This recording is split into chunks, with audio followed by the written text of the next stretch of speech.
Pues muy buenos días. Gracias por la invitación, especialmente a la Dirección de Enseñanza, a la doctora Gómez, al doctor Rosales, a otras autoridades. Y voy a ser muy breve. Simplemente quiero expresar un poco del trabajo que estamos haciendo en el Hospital General de México. Es mi casa, aquí me formé. Y bueno, estamos compartiendo la experiencia que tenemos en los dos servicios en común, que son el servicio de neurología clínica y el servicio de neurocirugía, que aunque somos servicios independientes, tenemos en común las patologías y los padecimientos que vamos a tratar, ¿no? Entonces, esto es una parte fundamental porque esto es una cirugía de alta especialidad que lo hacemos en el Hospital General México. Tal vez no tenemos la difusión, pero somos de los pocos hospitales públicos que lo hacemos, pero no tenemos un programa conformado como tal, como desgraciadamente hay en otras instituciones. Entonces, ese es un esfuerzo que estamos haciendo en conjunto ambos servicios para poder darle un beneficio a nuestros pacientes. Entonces, sin más preámbulos, quiero presentar a nuestros encargados de servicio, a la doctora Alfaro y al doctor Alejandro Méndez, para que nos den unas palabras y empezamos con la presentación. Gracias. Muchas gracias. Buenos días a todos. Agradecemos la invitación a la directora doctora Conejo, de parte de Educación en Salud, por estar aquí con todos ustedes. Y bueno, la idea de hacerles esta presentación es justamente para que conozcan parte del trabajo que se hace en el servicio de neurología y neurocirugía. Prácticamente esta clínica tiene mucho tiempo, pero actualmente se está reconformando para que nuevamente sea un trabajo que se dé a conocer pues a nivel nacional e incluso pues hasta a nivel internacional. Entonces les voy a hablar un poquito solamente del objetivo. El objetivo de esta clínica obviamente que es brindar a los pacientes que tengan trastornos de movimiento de manera personalizada y con base a la evidencia científica, pues alguna opción terapéutica dentro de un trabajo multidisciplinario como es la neurología, neurocirugía, neuropsicología, psiquiatría, rehabilitación, inclusive enfermería y trabajo social tiene un papel también fundamental para ayudar a estos pacientes. Y la finalidad, pues obviamente es mejorar la calidad de la función motora, mejorar la calidad de vida y finalmente la autonomía de estos pacientes que tienen trastornos del movimiento. Parte de los objetivos específicos inicialmente, pues es realizar el diagnóstico clínico especializado. Hay algunos pacientes que se mandan como si fuera una enfermedad de Parkinson y a lo mejor es un temblor esencial o son otro tipo de trastornos del movimiento que a veces no se conocen del todo. Entonces, la principal función, sobre todo del neurólogo, es realizar un diagnóstico clínico especializado. Obviamente, de acuerdo a un correcto diagnóstico, optimizar el tratamiento que requieran estos pacientes para ver si con la parte farmacológica podemos controlarlo y si no, pues identificar candidatos que sean a otro tipo de terapias más avanzadas, como las que ahorita les van a comentar, integrar pues la valoración conjunta de todos estos pacientes para requerir una intervención quirúrgica, desarrollar protocolos multidisciplinarios, obviamente que esto es parte de lo que seguiría en esta clínica, mejorar finalmente la calidad de vida, integrar estos pacientes a la parte social e integrar a sus familias al cuidado de los pacientes y de alguna manera también promover la investigación clínica, la docencia y la formación de recursos humanos en este tipo de especialidad. Entonces, creo que tenemos objetivos que van más allá de la atención de los pacientes. Esta es la estadística en cuanto a los principales trastornos de movimiento que vemos en la unidad de neurología y neurocirugía del 2025. Y como pueden ver, la enfermedad de Parkinson es uno de los principales diagnósticos que vemos. En el año 2025 se vieron 1,379 pacientes. Obviamente, todos ellos no son candidatos y es por ello que es importante dar a conocer quiénes sí lo serían. Otro de los principales trastornos del movimiento es el temblor esencial, las distonías, algunas de ellas son genéticas, son de tipo familiar, pero hay otras que son debidas a muchas otras etiologías. La enfermedad de Huntington, que es otra enfermedad degenerativa que también vemos en el servicio. Hay algunas otras alteraciones cognitivas que se pueden asociar a los trastornos del movimiento, como es la demencia en la enfermedad de Parkinson o en la enfermedad de Huntington. Y existen otro tipo de movimientos que no son tan severos, pero que también requieren abordaje multidisciplinario, como son los blefaroespasmos, los tics, como es en la enfermedad de Tourette, y algunos otros tipos de movimientos que son menos discapacitantes. Entonces, para hablarles un poco más de lo que se requiere saber para ver qué pacientes tienen las condiciones para mandarlos a esta clínica y que puedan ser candidatos a algún tipo de terapia avanzada, voy a dejar con ustedes a la doctora Carla Salinas Barbosa y la doctora Lourdes Casandra Navarro Roa, quienes son neurólogas que tienen formación específica en enfermedad de Parkinson y trastornos del movimiento, que les van a hablar obviamente de estos un poco más a detalle de todas estas patologías. Y ahorita los voy a dejar con el doctor Alejandro Méndez Viveros, que es el jefe de servicio de neurocirugía, quien también quiere darles unas palabras. Muchas gracias.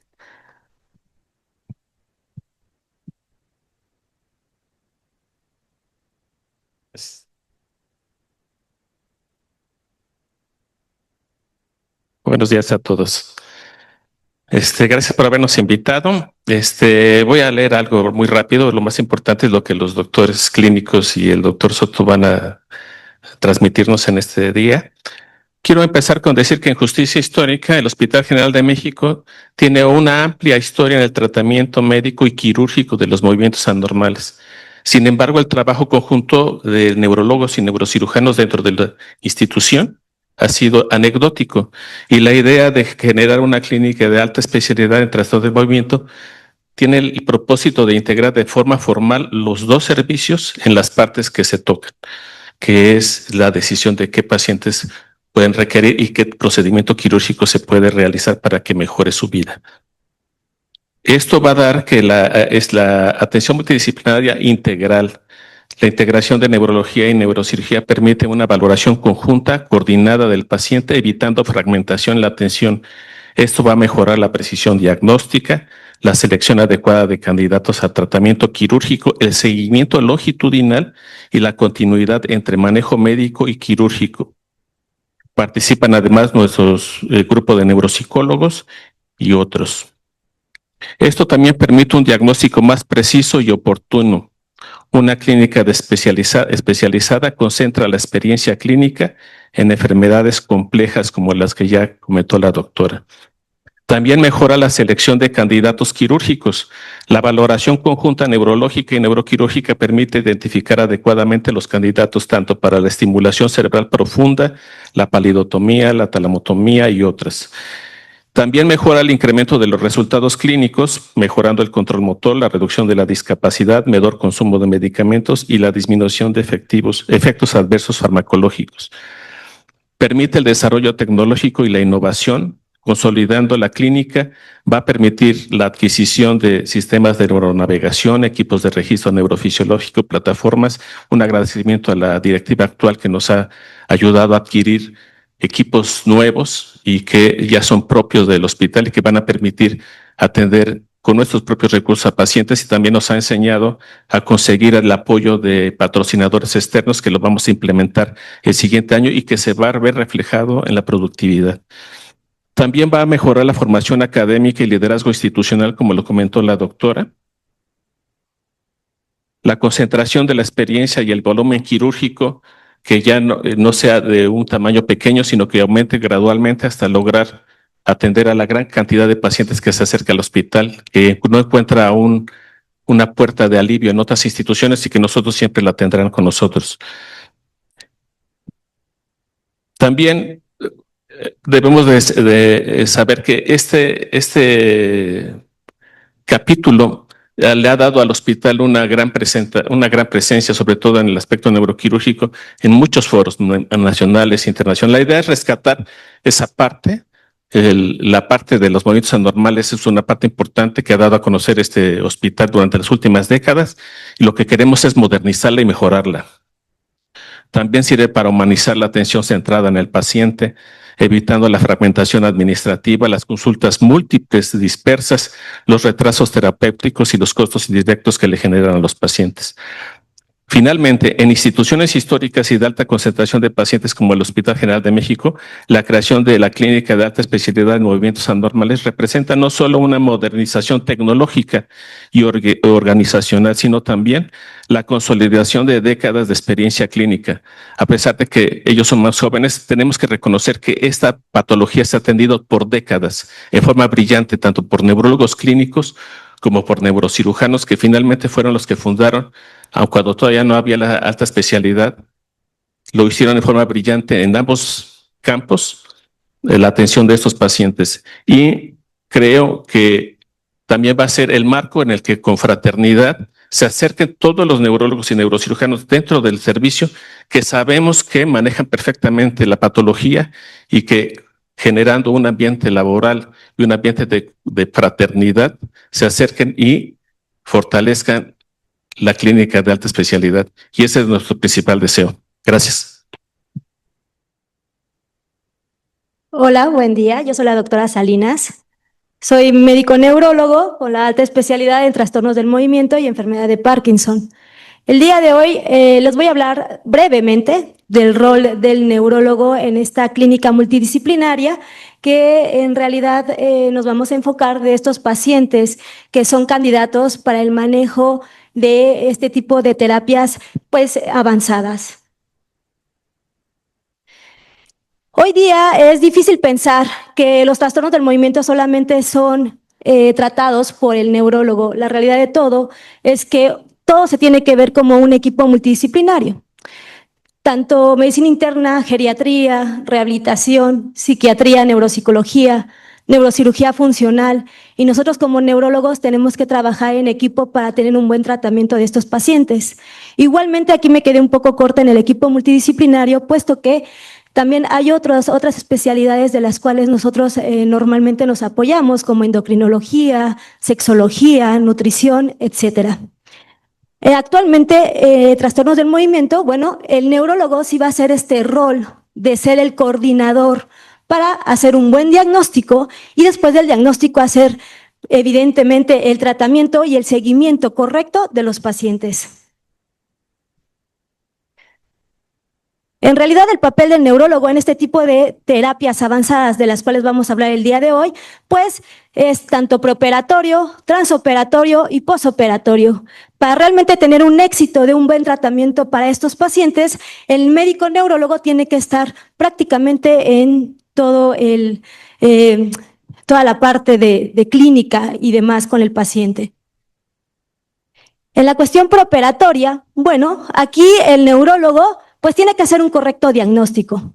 En realidad tenemos que dar el correcto diagnóstico de trastorno del movimiento. Esto quiere decir si es una distonía o un temblor esencial, que ya veremos brevemente alguno de ellos. Además, se tiene que hacer una selección adecuada del paciente. ¿Esto en base a qué? A la etiología, ¿no? No todos los movimientos, aunque sea el mismo, tienen la misma causa, la edad y además la respuesta al tratamiento. Otra parte muy importante es el protocolo adecuado de este tipo de pacientes, es decir, hacer pruebas de levodopa, análisis de movimiento, pruebas genéticas, etcétera. Y por último, la planeación. La planeación es donde en realidad todos nosotros trabajamos en conjunto para que haya este comité multidisciplinario y entonces podamos seleccionar al paciente y decidir qué tipo de tratamiento se le puede dar, incluso para seleccionar el target, si es unilateral, si es bilateral. Ya comentaba la doctora Alfaro que algunos de los diagnósticos que nosotros vemos es justo distonía. Aquí podemos ver que la distonía es un trastorno del movimiento caracterizado por posturas anormales, como están viendo en este video, son sostenidas o intermitentes. Algunas de ellas, o casi siempre, son desencadenadas por la acción voluntaria y suelen tener una calidad de torsión. Incluso ahí, por ejemplo, le estamos pidiendo al paciente que haga un movimiento voluntario. Si se dan cuenta, esta torsión es fija y además es dolorosa. Esto tiene que ver con la calidad de vida del paciente. Además que ustedes pueden ver que es un paciente, pues, joven, ¿no? Esto también es importante aclarar, puesto que en el caso de distonía podemos tener etiologías genéticas o adquiridas. Las genéticas normalmente son de pacientes muy jóvenes, de tal forma que también tenemos que trabajar con neuropediatría o con los pediatras para hacer estos diagnósticos y su tratamiento adecuado y correcto en un buen tiempo. Algunas son adquiridas, que también hemos tenido el gusto de trabajar con el doctor Soto, que son por lesiones y bueno, al final del día también pueden llegar a ser candidatos para algún tipo de terapias avanzadas. Otro trastorno del movimiento, como dijo la doctora, uno de los más frecuentes es temblor esencial.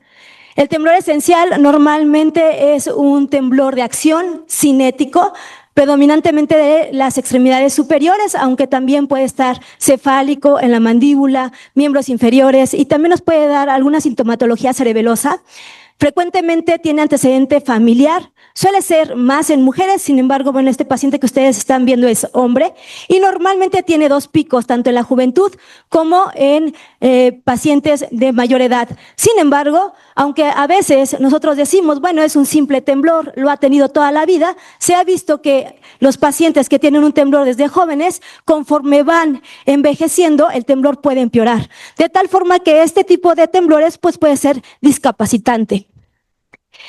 Interfiere prácticamente con todas sus actividades del día, ¿no? Todas las actividades de la vida diaria, básicas e instrumentadas, tanto la escritura, la alimentación, actividades laborales, y esto obviamente va a hacer que el paciente pues se vaya aislando, que tenga vergüenza social, que tenga ansiedad, que tenga trastornos del sueño. Y bueno, muchos de ellos se ha visto por estadística que del 15 al 25% pueden jubilarse antes o incluso, como decíamos, son pacientes jóvenes que pues lamentablemente ni siquiera van a poder trabajar adecuadamente y va a tener un impacto a nivel laboral. En el caso de los tics, bueno, estos movimientos realmente por sí solos no son candidatos para este tipo de terapia, sino realmente es el síndrome de Tourette. El síndrome de Tourette son 2 o más tics vocales más 2 o más tics motores que se presentan normalmente en pacientes menores de 18 años. Los tics fluctúan y van a empeorar obviamente con el estrés físico. Igualmente los tics suelen ser en pacientes jóvenes, ya decíamos, antes de 18 años, pueden ser algunos adquiridos, es decir, en pacientes adultos, pero normalmente van a estar aumentados con estrés físico. Y bueno, si nosotros pensamos en que son niños de 11, 14 años, evidentemente la escuela los va a estresar bastante, los exámenes y demás. Parcialmente son suprimibles, pero bueno, al final del día llegan a incapacitarlos y además se ha visto que este tipo de trastornos del movimiento se asocia a algunos padecimientos psiquiátricos como son ansiedad, depresión, TDAH, TOC, etcétera. Y bueno, esto evidentemente va a estar asociado a estigmatización, bullying y deterioro social y escolar. Y bueno, la enfermedad de Parkinson, igualmente, como dijo la doctora Alfaro, actualmente estamos viendo bastante población aquí en el Hospital General de México. Esta es una enfermedad neurodegenerativa que si bien es progresiva, va a ser también clínicamente muy heterogénea. Los pacientes pueden llegar a ser aunque tengan la misma enfermedad, el mismo diagnóstico, clínicamente pueden ser muy diferentes. Es muy diferente además tener pacientes muy jóvenes a edades de 20 años que llegan a tener enfermedad de Parkinson, a tener un paciente que es mujer a lo mejor de 80 años. Igualmente, ustedes ya saben, el parkinsonismo es una enfermedad que está caracterizada por esta lentitud, el temblor, normalmente el reposo y la rigidez, que conforme va pasando el tiempo, pues empiezan a tener fluctuaciones motoras y discinesias, que son estos movimientos coreicos, distónicos, que son las posturas, que los llegan a incapacitar y que bueno, al final del día, pues llega a tener esta cuestión laboral que muchos de los pacientes dejan de trabajar incluso pues por la incapacidad que les llega a traer la enfermedad. Está asociado principalmente a un estrés tanto del paciente e incluso del cuidador. Y bueno, pues va a impactar la calidad de vida de los pacientes y también de los cuidadores, obviamente. Aquí es importante aclarar que también los costes en la enfermedad de Parkinson, yo creo que es una de las enfermedades que más se ha estudiado sobre el impacto en todos los costes, tanto directos como indirectos. ¿Esto qué quiero decir? Pues todo lo que va a costar al sector salud en medicamentos, puesto que son pacientes que evidentemente cuando se hace el diagnóstico de ahí para adelante en toda su vida van a tener que tomar medicamento, que va a necesitar de otras especialidades como ya decíamos, rehabilitación, etcétera, y que además en otros tipos de costes pues también va a costar el hecho de que se jubilan antes, dejan sus trabajos, se incapacitan y pues que al final del día va a impactar evidentemente diferentes costes.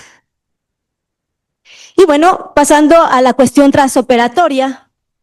En lo transoperatorio normalmente nosotros ya en quirófano hacemos una macroestimulación y una microestimulación y un registro. Esto pues ya es el trabajo directo en el quirófano con neurocirugía funcional. Hay pacientes que son candidatos para ser operados despiertos, que es cuando nosotros normalmente trabajamos con el paciente despierto, o bien solamente para hacer el microregistro transoperatorio. Y como decíamos, el posoperatorio también nosotros tenemos un papel, puesto que al final no solamente es operar, sino también dar seguimiento al paciente para que tenga éxito. De tal forma que hacemos una neuromodulación, valoramos nuevamente el tratamiento correcto de este paciente y nuevamente pedimos el manejo multidisciplinario. Esto para la rehabilitación, medicina interna o psiquiatría, o geriatría y psiquiatría y neuropsicología. Y bueno, les doy paso a mi compañera para que hablemos del protocolo de la selección de los pacientes con enfermedad de Parkinson, que es lo que vemos más acá en nuestra institución.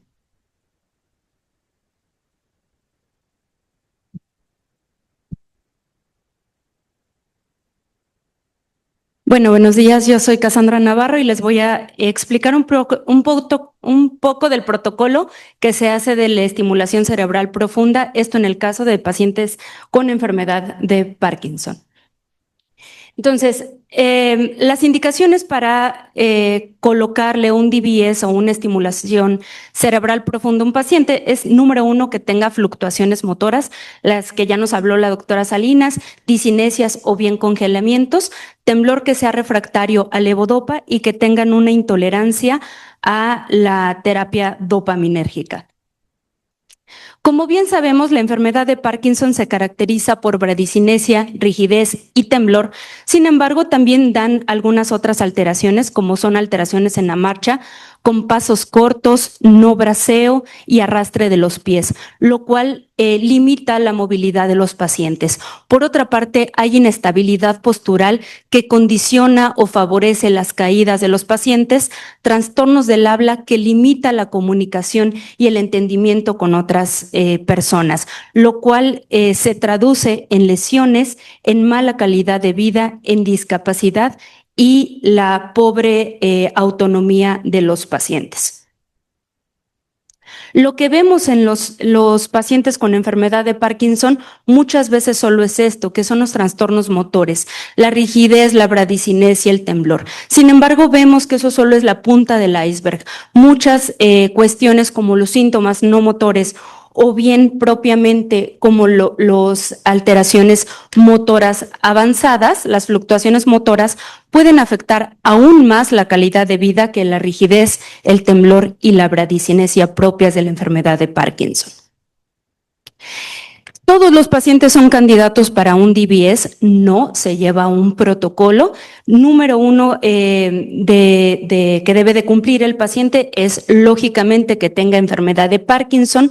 Debe de tener más de 4 años de la enfermedad, debe de tener una prueba con levodopa con una mejoría en una escala que se llama UPDRS mayor al 33%, no debe de tener deterioro cognitivo ni alteraciones neuropsiquiátricas limitantes o descontroladas. Los pacientes deben de tener un apoyo familiar y estar conscientes que van a acudir a muchas consultas justamente para la programación del estimulador. Como bien les dije, no todos los pacientes son candidatos para la colocación de un DBS.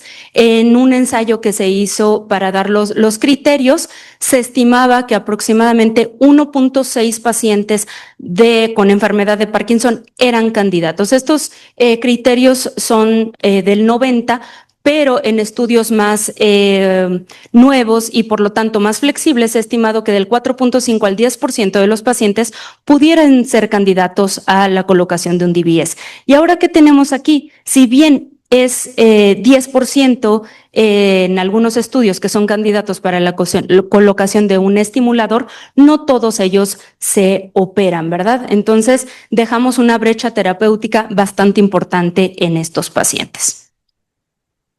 ¿Cuáles son los beneficios de la estimulación cerebral profunda? Bueno, es un tratamiento seguro y eficaz a largo plazo, mejora la calidad de vida, mejora la funcionalidad y por ende la independencia, y lo que queremos lograr es también que reduzca las fluctuaciones motoras. Como bien les comentaba en la diapositiva previa, sabemos que la enfermedad de Parkinson se caracteriza por síntomas axiales, como son rigidez, temblor y bradicinesia. Estos tienen que responder a levodopa para nosotros considerar de primera instancia a un paciente candidato al DBS o al estimulador. ¿Y esto qué nos brinda? Pues expectativas reales a los pacientes. Entonces, la prueba de levodopa o en su defecto con apomorfina debe de mejorar un 33%, esto en la escala del UPDRS en su parte 3, que es la parte motora. Esto es una evaluación, ahorita les voy a poner un video, en la cual evaluamos al paciente en estado de off o de apagado. ¿Esto qué quiere decir? Sin uso de medicamentos dopaminérgicos en al menos 12 horas. Y posteriormente brindamos el tratamiento de levodopa y reexaminamos al paciente. Si en esto mejora mayor a 33%, es una prueba positiva. ¿Y esto qué hace? Pues ofrecer expectativas realistas, ya que el DBS no va a mejorar más de lo que les mejora la prueba de levodopa. Y esta prueba de levodopa a largo plazo también da un valor predictivo positivo para enfermedad de Parkinson en 88%. ¿Me ayudan con los videos?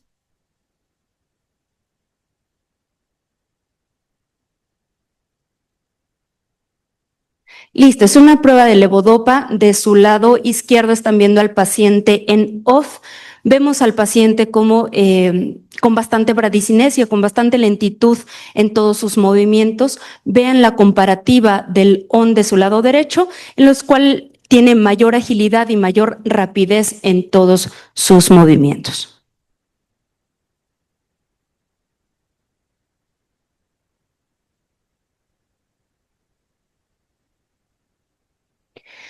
Otro criterio para operar al paciente es que tenga un temblor refractario a levodopa, y que es un temblor refractario a levodopa aquel que tiene una dosis equivalente diaria de levodopa mayor a 900 miligramos. ¿Hay alguna cuestión con la edad para operar o no operar a un paciente? Si bien algunos centros a partir de los 70 años lo toman como límite, no en todos es así. No existe una edad límite para operar a un paciente. Sin embargo, sí sabemos, y esto es bastante lógico, que con la edad, el avance de la edad, se va modificando la anatomía, va habiendo atrofia cortical, entonces queda una menor distancia entre el objetivo de la estimulación y alguna estructura circundante, lo que aumenta los riesgos de hacer un efecto adverso del paciente. Y pueden existir además, lógicamente, otras patologías que pueden dañar el beneficio de la estimulación. En cuanto a la imagen, es necesaria, número 1, para descartar parkinsonismos atípicos, 2, para hacer una buena planeación quirúrgica, y 3, porque si tenemos a pacientes con muchas lesiones vasculares, pueden notar menos beneficios con la cirugía, y además que si tiene mucha atrofia cortical, puede ser un mayor riesgo de hematomas subdurales. En cuanto a la genética, se han visto unos genes que se benefician más de la estimulación cerebral profunda, como es LRK2, y otros que se benefician un poco menos de la estimulación cerebral profunda si los pacientes que tienen la mutación GBA. Entonces, un paciente ideal sería un paciente que tenga fluctuaciones motoras, que tiene una enfermedad de Parkinson en estadio moderado, que es menor a 70 años, que no tiene variantes genéticas de mal pronóstico, que no tiene comorbilidades, que tiene buena respuesta a levodopa, que no tiene atrofia cortical, no tiene deterioro cognitivo y no tiene alteraciones neuropsiquiátricas descontroladas. Y por el otro extremo tenemos a los pacientes que son malos candidatos, pacientes que tienen trastornos neuropsiquiátricos no controlados, demencia, alto riesgo cardiovascular, diagnóstico incierto, o sea que no sabemos si es enfermedad de Parkinson o es un parkinsonismo atípico, que tengan una lesión estructural cerebral y atrofia cortical muy marcada. Y finalizo con esto, que es el costo-efectividad del DBS. Se han hecho estudios del costo-efectividad y se ha visto que si bien la colocación de un estimulador cerebral profundo pues crea costos grandes en un inicio, después al seguimiento del paciente genera menores costos. Y aquí tenemos al paciente con un estimulador cerebral profundo más el tratamiento dopaminérgico óptimo y vemos que el coste es de 10.3 millones. A diferencia de solo brindar el tratamiento, 13.1 millones. Y si bien el tratamiento con DBS no aumenta tanto la expectativa de vida, lo que sí aumenta es la calidad de ella. Entonces sabemos que la estimulación cerebral profunda es una terapia eficaz y segura para los pacientes que son candidatos para ella, que la levodopa o la prueba de levodopa nos da una panorama realista del paciente que se va a beneficiar con el estimulador y que la adecuada selección de los pacientes continúa siendo el factor más importante para obtener buenos resultados. Y es una buena opción, costo efectiva a largo plazo. Gracias. Hola, buenos días. Soy el psicobiólogo David Trejo y yo les voy a hablar un poco acerca del rol de la evaluación neuropsicológica en los trastornos del movimiento. Me voy a enfocar principalmente a la enfermedad de Parkinson. Vamos a ver si corre. Sí, corre. Y quiero empezar con esta gráfica mostrando dos aspectos importantes. Uno, las diferentes categorías que podemos encontrar, las categorías de trastorno cognitivo que podemos encontrar en la enfermedad de Parkinson y algunos padecimientos similares. En esta gráfica podemos ver que de abajo hacia arriba tenemos un paciente con una cognición normal, deterioro subjetivo leve, deterioro cognitivo leve temprano, tenemos deterioro cognitivo tal cual como lo leemos en la literatura y tenemos aquí la etiqueta de demencia. Es importante mencionar y recalcar que no todos los pacientes que tienen un trastorno del movimiento, específicamente hablando de la enfermedad de Parkinson, van a evolucionar hacia una demencia. Eso es muy importante. Y otra cosa importante es que cada una de estas categorías va a estar relacionada específicamente con la evolución del padecimiento, pero en algunos pacientes no necesariamente. Me voy a brincar para llegar a esta gráfica ya completa con colores y en donde podemos ver todo el espectro de las categorías de deterioro cognitivo. Y esta diapositiva es la heterogeneidad de la progresión del trastorno cognitivo en la enfermedad de Parkinson. Y quiero destacar esta línea remarcada que nos indicaría la gran heterogeneidad, es decir, la diferencia que hay entre diferentes pacientes, como ya se mencionó antes, la diferencia tan importante que puede haber entre un paciente y otro desde el punto de vista cognitivo, aunque estén cursando con el mismo padecimiento y tengan el mismo tiempo de evolución. La idea de iniciar con esta diapositiva es para dar pauta a la pregunta de cómo se hace el diagnóstico neuropsicológico. Es decir, cómo determinamos que un paciente tiene deterioro cognitivo o que tiene demencia o que tiene una cognición normal. Y para eso voy a enfocarme en 3 preguntas muy rápidamente y 3 preguntas breves. ¿Qué es la evaluación neuropsicológica o cuál es el rol del neuropsicólogo en los trastornos del movimiento? ¿En qué consiste específicamente?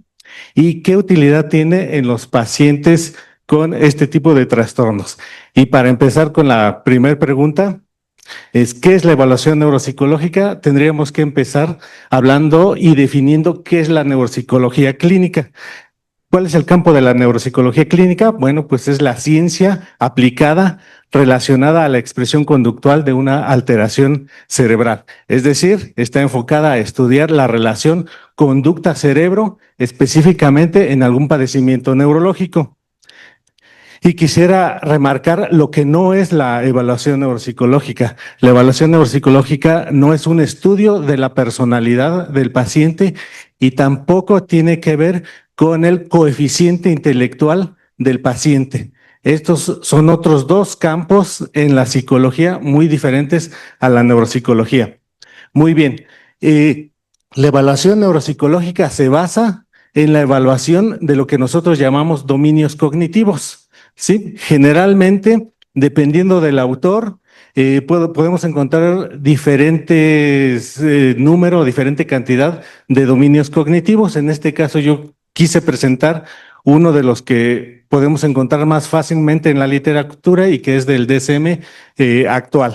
Entonces, encontramos dominios cognitivos que se tienen que evaluar con pruebas específicas, validados y estandarizados en una población específica. Es decir, no podemos utilizar instrumentos de otros países, sino que tenemos que utilizar instrumentos de nuestro país para diagnosticar o clasificar adecuadamente a los pacientes.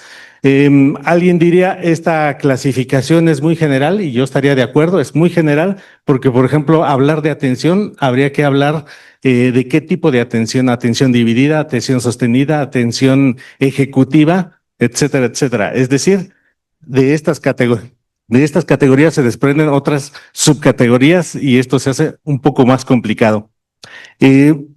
La siguiente pregunta, ¿en qué consiste la evaluación neuropsicológica? Y para eso me gustaría decir que nos tenemos que basar en las guías internacionales de los grupos de las sociedades internacionales. Este es un ejemplo de un artículo que sirve como guía, pero es uno de tantos que hay actualmente. Si ustedes observan, es del 2015, pero nos da una pauta muy importante de cuándo podemos hablar de deterioro cognitivo o de demencia de un paciente con trastornos del movimiento. Entonces, aquí el título está muy resumido y lo pongo acá abajo desglosado. Es criterios diagnósticos del grupo de trabajo de la Sociedad Internacional de Trastornos del Movimiento sobre el deterioro cognitivo leve en la enfermedad de Parkinson. Y la pregunta más importante, ¿cuántos y cuáles test neuropsicológicos? Es obvio que no podemos utilizar el que se nos antoje sin seguir unos parámetros o unas líneas. Este es un ejemplo solamente de que el grupo de trabajo de la sociedad te está diciendo específicamente qué instrumentos utilices y que no puedes utilizar los que se te antojen o utilizar tu criterio para hacer algunos diagnósticos en algunos casos. Vamos a la pregunta esencial, a tratar de responder la pregunta esencial, y es, de acuerdo a la Sociedad Internacional de Movimientos Anormales, MDS, por sus siglas en inglés, se debe de realizar alguno de estos 2 tipos de evaluación. Tenemos 2 tipos, el tipo 1 y el tipo 2. La diferencia básica es que va enfocada con diferente objetivo. Generalmente las evaluaciones de tipo 1 son rápidas, son tipo escrutinio y se pueden realizar con pruebas que tal vez muchos ya han escuchado, como el MoCA o como algunas escalas cognitivas en la enfermedad de Parkinson. Esta es la evaluación tipo 1, que es muy importante mencionar la duración. El tipo 2 es una evaluación extensa que va de 4 a 6 horas aproximadamente. Y ustedes se estarán preguntando, bueno, ¿A poco un paciente dura 4 o 5 horas sentado contestando pruebas neuropsicológicas? Pues este es otro problema de que tenemos que dividir la evaluación en diferentes días, en diferentes sesiones, y esto hace que se prolongue en el tiempo la evaluación neuropsicológica. La evaluación de un paciente de manera completa puede llevarnos un mes, y no quiere decir que estemos todos los días trabajando con el paciente. Si nos imaginamos, si dividimos estas 5 horas aproximadamente en 5 sesiones diferentes, o sea, en un día diferente, pues necesitamos 5 días, y estos 5 días no los podemos tomar de manera consecutiva de lunes a viernes, y esto es lo que hace que sea muy tardada la evaluación. Es muy tardada también por toda la evaluación de todos los dominios que se tiene que hacer, los dominios cognitivos, pero además ustedes pueden observar otros aspectos muy importantes, que son los aspectos neuropsiquiátricos. No porque el neuropsicólogo trate o evalúe los aspectos neuropsiquiátricos. El neuropsicólogo hace un escrutinio de los aspectos neuropsiquiátricos, pero no los va a tratar, ni tampoco los va a diagnosticar apropiadamente. Tenemos otro apartado que son las escalas de funcionalidad, muy importantes, que en la actualidad cobran una relevancia muy importante para determinar si un paciente tiene lo que comentábamos que podría ser una demencia. Y que a propósito del término demencia, yo quisiera hacer una mención que cada vez se tiende a utilizar más el trastorno neurocognitivo mayor, que sería sinónimo de demencia. Si ustedes pueden ver nuevamente de abajo hacia arriba, tenemos una cognición normal. El próximo paso sería tener un trastorno neurocognitivo menor, que esto sería lo que tal vez ustedes han visto como deterioro cognitivo leve, y las otras 3 categorías que se refieren a lo que conocemos como demencia, ¿sí? Y que se va a sustituir en algún momento por trastorno neurocognitivo, en donde tenemos la clasificación de trastorno neurocognitivo mayor, leve, mayor moderado y mayor severo.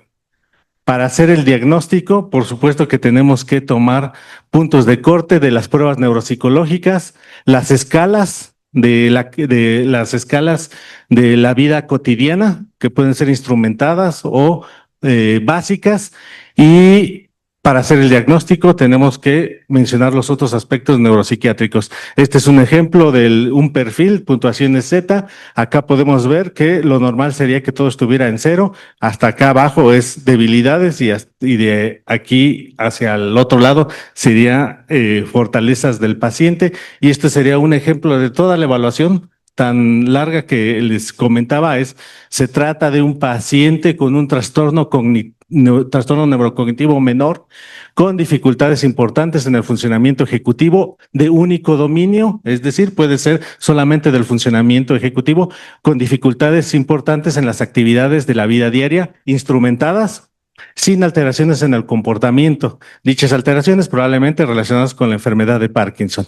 ¿Qué utilidad tiene en los pacientes? Bueno, para esto regresamos a nuestra gráfica que puse al inicio, y no es difícil imaginarse que tiene varios puntos de la utilidad, y es el seguimiento de los pacientes, en algunas ocasiones aportar información para hacer un diagnóstico diferencial, aportar información para determinar el tratamiento quirúrgico que se le brinde al paciente, rehabilitación cognitiva, y por supuesto cada uno de estos apartados. Es importante mencionar que se puede hacer investigación en cada uno de estos apartados. Este nada más es un ejemplo de cómo la evaluación neuropsicológica puede determinar o puede establecer una idea de la evolución cognitiva del paciente en el tiempo. Y esa es mi última diapositiva. Solamente quiero darle las gracias a todo el equipo que fueron el módulo de neuropsicología. Sin ellos, será difícil sacar todo el trabajo y ver a todos los pacientes que vemos, que por cierto, solamente nos enfocamos a los pacientes prequirúrgicos. Por ahorita, desafortunadamente. Pues muchísimas gracias, David. ¿Me pueden proyectar la presentación? Bueno, ya para finalizar, vamos a ser muy breves. Ya mis compañeros hablaron plenamente de lo que es la clínica. Voy a hablarles un poco de la experiencia de lo que tenemos aquí en el Hospital General de México. Fue de los primeros sitios donde se empezó la cirugía de trastornos del movimiento y ese es uno de los dogmas que tenemos los neurocirujanos funcionales. El cerebro controla a todos y es efectivo, pero nosotros podemos controlar al cerebro. Una clínica, ya lo ejemplificaron, se conforma por neurocirujanos funcionales, neurólogos especializados en trastornos del movimiento, psiquiatras, que eso es algo que tenemos un poco de carencia en nuestro hospital, porque no tenemos el apoyo directo de psiquiatría, pero sí de psicología. ¿Por qué? Porque muchos pacientes llegan a cursar con trastornos psiquiátricos después de la estimulación durante la enfermedad y tenemos que valorarlos, ¿no? Y algo muy importante que comentaron mis compañeras neurólogas es que la evaluación inicial es rigurosa, considerando la historia clínica del paciente, las imágenes cerebrales y sobre todo cuáles van a ser los mejores candidatos para este tratamiento altamente especializado, ¿no? Entonces, el equipo multidisciplinario, el hospital lo cuenta.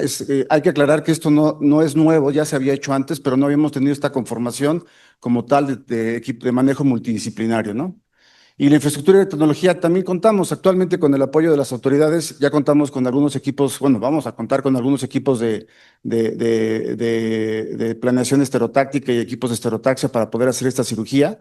El costo de los equipos de estimulación, bueno, es algo que tenemos que ir trabajando porque es algo que está fuera del contexto del hospital, pero se puede conseguir por medio de apoyos. Anteriormente el paciente lo pagaba y era un costo más o menos de $35,000 para cada implante. Actualmente se puede hacer por medio de donativos. Bueno, vamos a ver cómo lo podemos ejemplificar. En el Instituto Mexicano del Seguro Social y en el ISSSTE es una terapia ya conformada de forma rutinaria para los pacientes con Parkinson, igual en las instituciones como el Hospital Naval y el Hospital Militar. Aquí también lo podríamos hacer, yo creo que es algo que podríamos hacer, ¿no? Y las imágenes de diagnóstico avanzado que también cuenta el hospital para poderlo hacer, ¿no?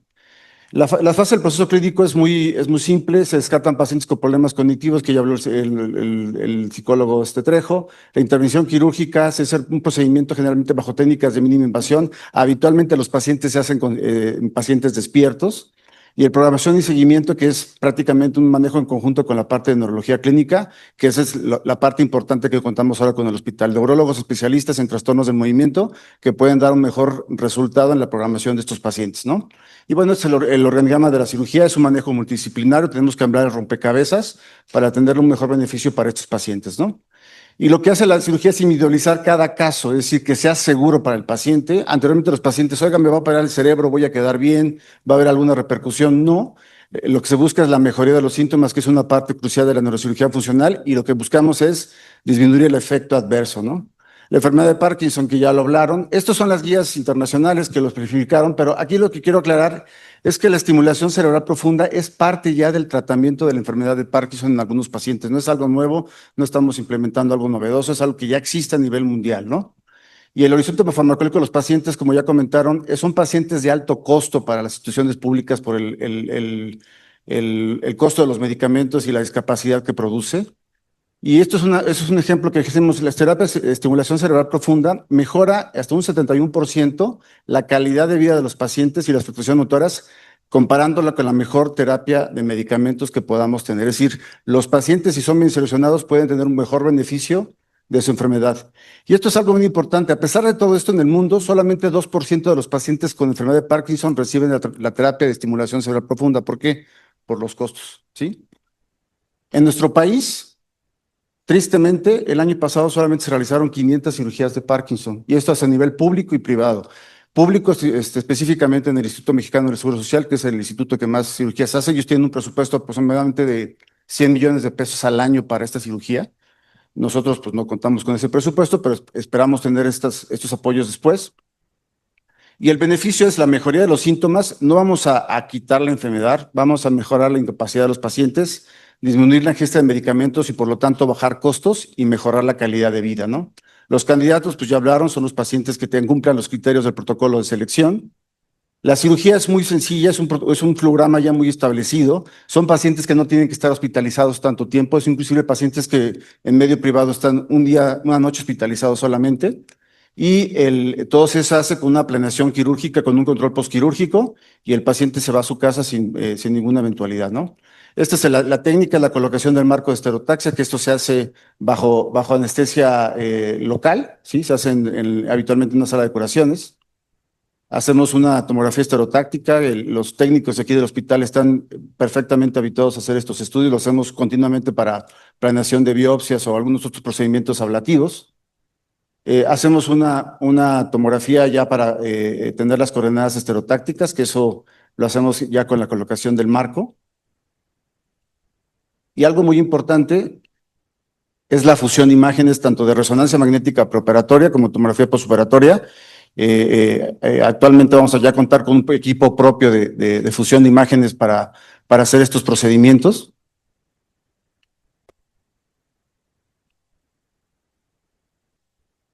Y para hacer nuestra planificación de la colocación. En el caso particular del núcleo subtalámico, que es el blanco anatómico más utilizado, es un núcleo muy pequeñito, estamos hablando que es una estructura de 2 a 4 milímetros. Entonces tenemos que ser muy precisos en la colocación del marco y por eso toda esta planeación de fusión de imágenes y de registro intraoperatorio, ¿no? El microrregistro es una parte sustancial que se hace para la implantación de los electrodos. Aquí nos apoyamos en gran medida del neurólogo clínico para esta parte de la cirugía, para ver la evaluación de los efectos adversos, estar exactamente en el sitio anatómico. Y esto lo hacemos, llamamos el canto de las neuronas, es muy típico del núcleo subtalámico. Cuando creamos este registro, estamos seguros que estamos dentro del área.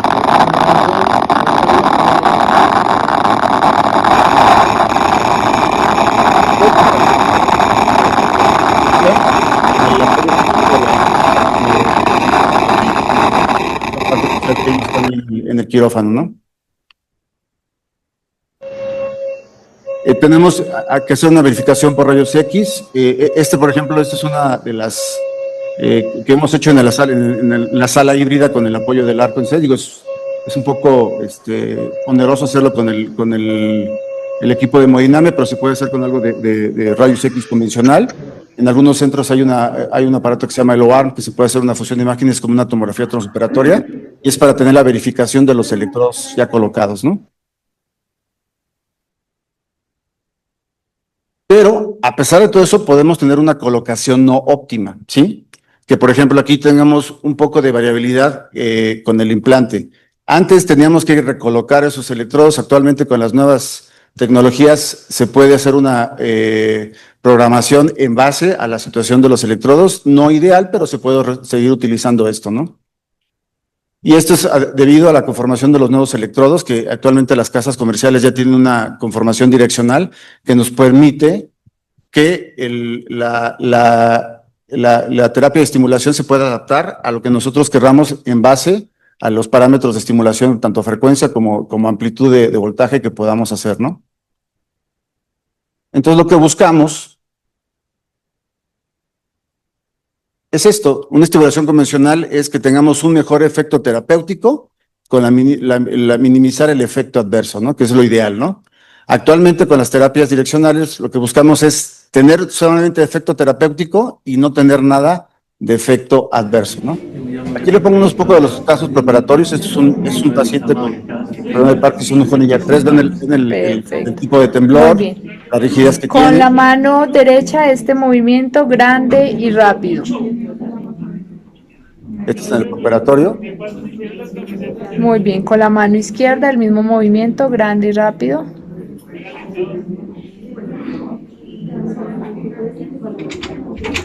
Muy bien, con la mano derecha este movimiento grande y rápido. Sentémonos. Con la mano izquierda Estos casos este movimiento son grande y rápido. los primeros que hicieron algunos de los Con la mano médicos de alta derecha. especialidad que fueron egresados aquí del hospital. Este es un caso que compartió el doctor Camilo, que está en Con la Colombia. mano izquierda.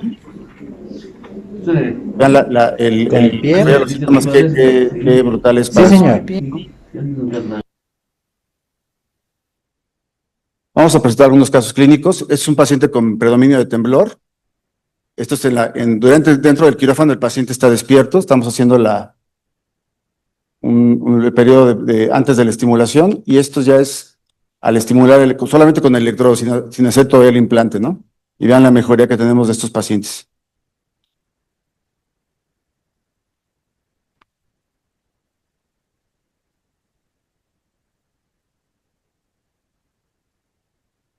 Igual, la ventaja de la terapia de estimulación cerebral es que es reversible, es decir, si no tenemos un buen efecto, el paciente al apagarse regresan los síntomas. Aquí está el paciente non. Y al apagar el equipo, vean cómo regresa el temblor en los pacientes, ¿no?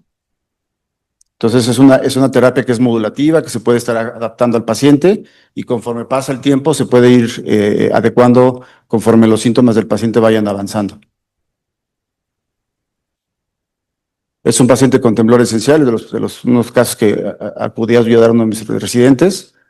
Un paciente con temblor esencial y este es al día inmediato después de la cirugía. Este paciente una noche hospitalizado y a su casa, ¿no? Sin tanto problema con la cuestión hospitalaria en cuestión de costos, ¿no? Paciente con distonía, que ya nos explicó la doctora, que son de las enfermedades más severas de tratar en los trastornos del movimiento, sobre todo discapacitantes, porque son pacientes jóvenes.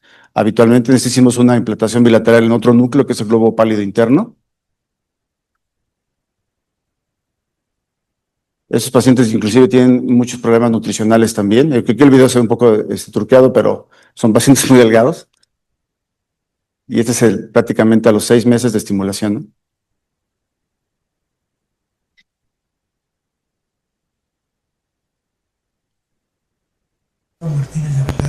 Estos son los casos que hicimos primeros, antes de que estuviera conformada la clínica como lo queremos hacer ahora. Es un paciente que tenía igual una enfermedad de Parkinson. ¿Por qué enfermedad?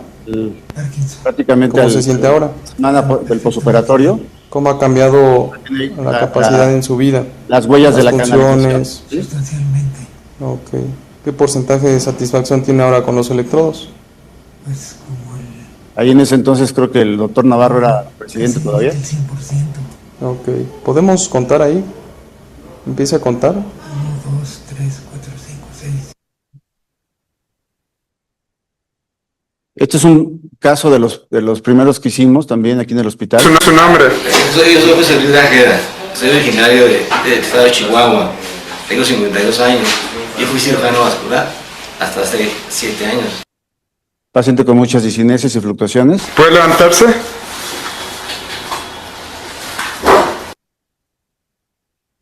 Y esto prácticamente a las 3 semanas de preparatorio, ¿no?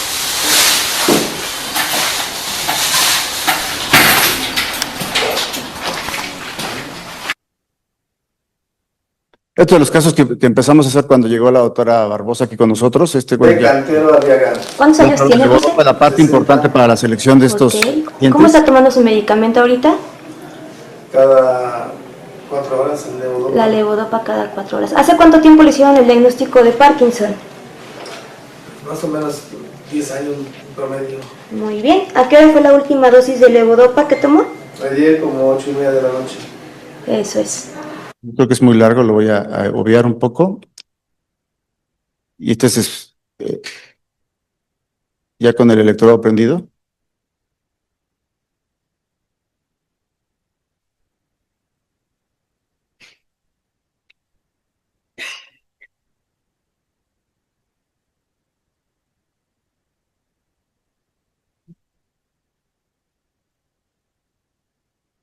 Y esto prácticamente es a los días siguientes de la cirugía, ¿no? Y mejora la bradicinesia que tenía este paciente. Ahora, no todo es estimulación cerebral profunda. Desgraciadamente, algunos pacientes no van a ser candidatos a estos procedimientos por los costos. Dicha moda por el regreso de la adicción con la moda. La gente que hace cirugía de ayuda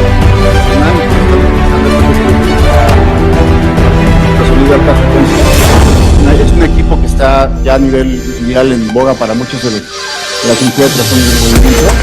En nuestro país apenas está llegando a 2 centros pequeños. Pero el problema de eso es el costo. Es un equipo de más de 10 millones de euros. Solamente se puede pagar en una institución. El costo promedio de tratamiento más o menos tendría que ser entre 350 y 500 pesos. básicamente lo mismo, una terapia de estimulación y es una cirugía ablativa, al final de cuentas. La ventaja es que es una cirugía de estimulación, hay que hacer una postura, se hace con un resonador de 3 Tesla. Aquí la ventaja es que se puede hacer la evaluación clínica en la posición de lesión, se puede ver en tiempo real el tamaño de la lesión. Entonces, este es lo modelo certero, es algo que, bueno, tenemos, qué bueno, pero estamos haciendo cirugía de ablativa de hace mucho tiempo y no hemos resultado.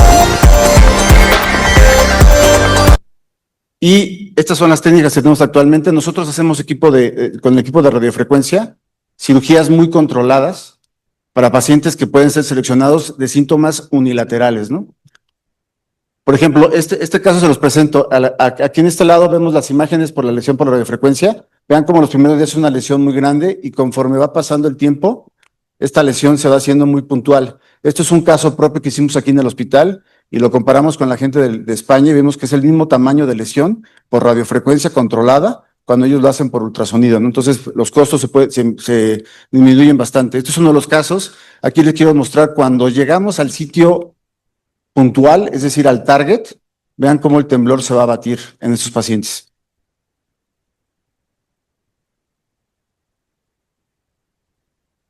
Llega al punto cero y el temblor se quita en estos pacientes, ¿no?